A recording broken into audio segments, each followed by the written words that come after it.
Hello guys, musta? Magtuturta ako ng talong ito. Inihaw ko muna. Patapos ko nagsaing ng kanin, inihaw ko tong talong kasi may apoy pa. Kasi gumamit muna kami ng dito, panggatong. Yan o. Kasi mahal ang gasol. Kaya ganito na lang muna ang style namin sa pagluto. Mas mabango.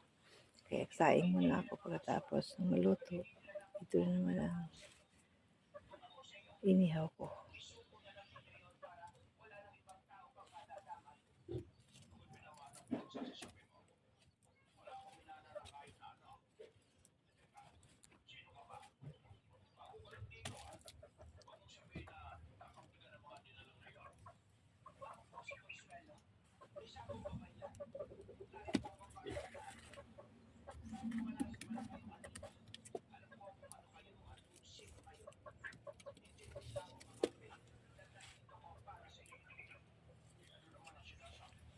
Haluan ko ito ng itlog na yan. Haluan ko ng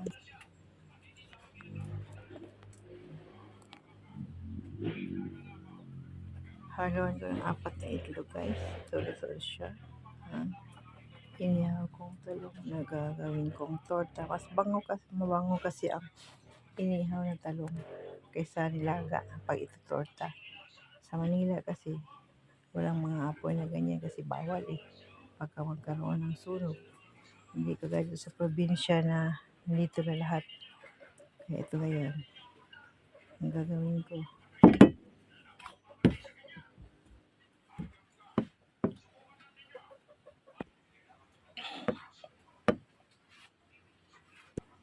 Ito na guys. Inihaw kong talong, nalinisan ko, binalatan ko na. Lutuin ko na ito ngayon. Haluan ko na ng mga onion spring na sibuyas. Onion spring para mas mabango. Kasi ito na rin yung na-harvest ko doon sa garden ko. Habang naghintay ako sa transaction ko dito.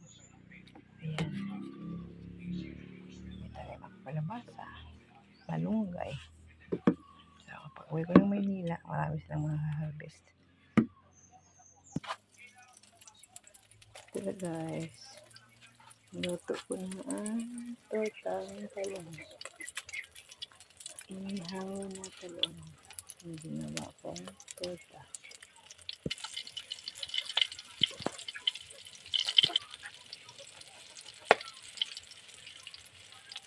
Luto na guys. Luto na guys. Luto na ang torta ko. Nagpamigay pa ko lang sa kapitbahay. Thank you for watching guys. God bless.